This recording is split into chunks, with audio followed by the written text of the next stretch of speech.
myself a little bit too, for the people who are going to be watching this and not knowing who I am. My name, of course, is James Minchau. I work out of the Langley, BC office of Trotec Laser. I've been a laser person, operating, selling, doing tech work with lasers since 2000.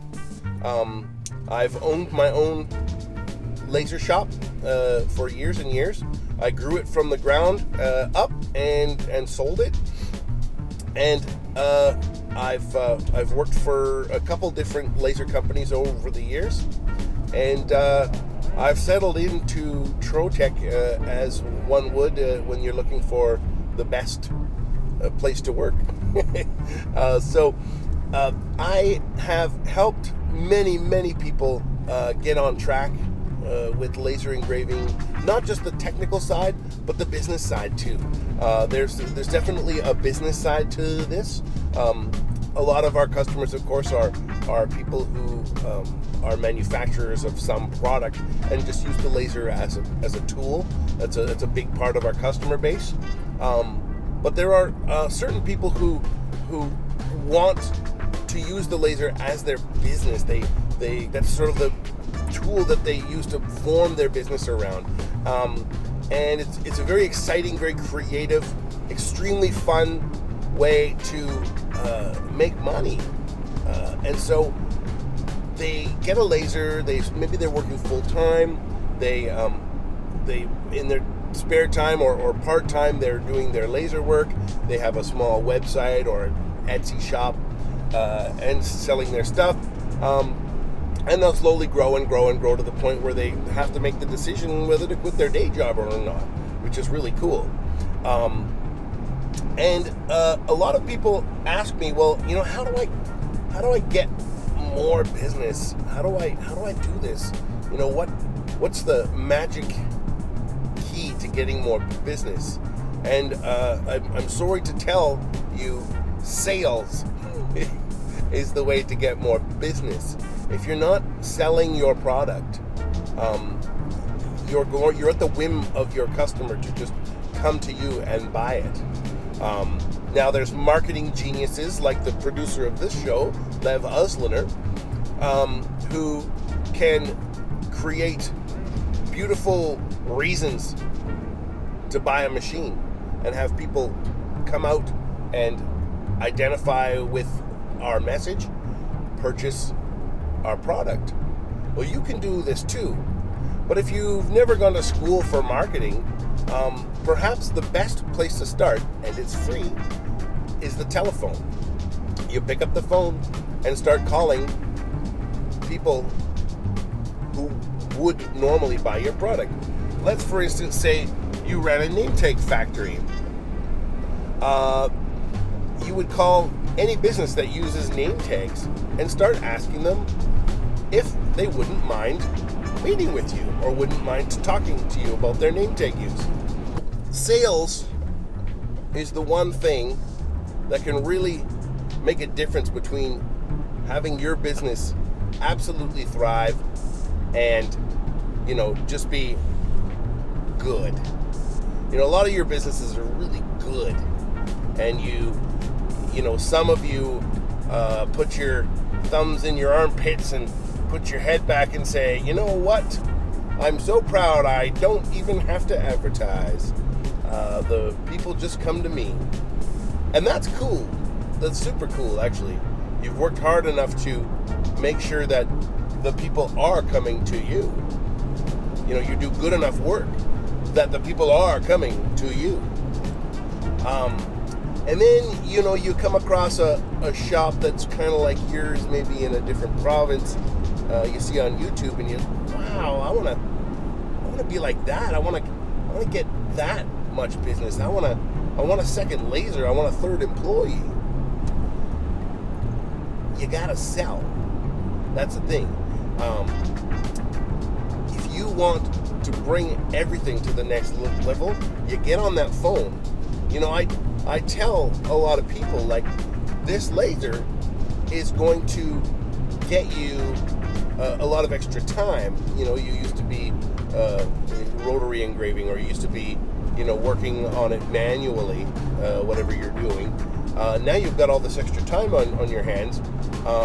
You're not going to go on YouTube, watching cat videos or something. You're going to push for some more business.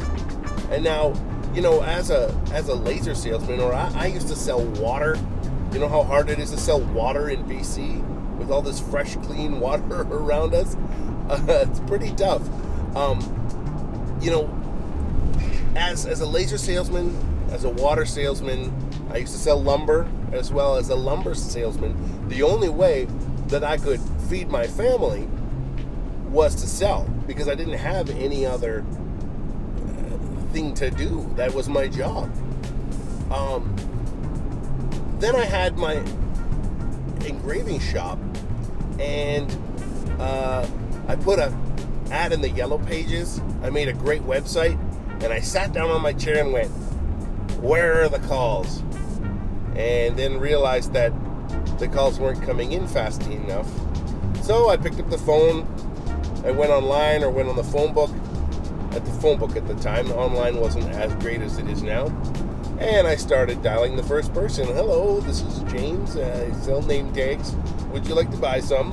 And sooner or later, my voice on the phone got better and better and better. When I first looked at that phone, it was terrible. It was an awful, evil thing. It was the worst thing. I think it was Jeb Blount who said, "How do you get a salesperson to stop working? You put a phone in front of them." It was terrible, because I had imagined in my brain, every time I called somebody, they would say, "Go away, we don't want any, you're a terrible person." Click, hang up. I'm not a terrible person, and every time somebody is going to tell that to me, I'm going to feel awful. I'm going to hate this. This is going to be the worst day of my life. But let me tell you something. It's not like that. Maybe it was at one point, I don't know, but it's not like that. I mean, I call 50 to 100 places a day, just to see, who's looking for machinery. And these people are always friendly. Oh, no thank you, I'm not interested. But I'm still making big calls. And this is how I'm able to continue feeding myself with sales. There is so much work out there for everybody. And there's so many people who aren't using anyone's product that you need to find those people. Get them on the line. Go meet with them. Meet with them on the phone. Show them your website over the phone. Show them how you can help them, how you can save them money, or keep them from, wasting money. One great thing is that you have to be the person who takes all the hard work away from them. That's basically, I think that's what my job is. I am employed to make sure you guys don't have to work when thinking about buying a new piece of machinery. And so you need to do that with your customers as well. You have to make it not hard at all. So you send them a proof that looks really, really nice, so that when they pick up that email and they look at it, they can say, well, this already looks done. This already looks like the product I want. I don't need to send in any art, because you already went to their website. You already checked out what their branding could look like. You made them a name tag, or you made them a sign, and you sent them a proof on this sign, and you let them have it.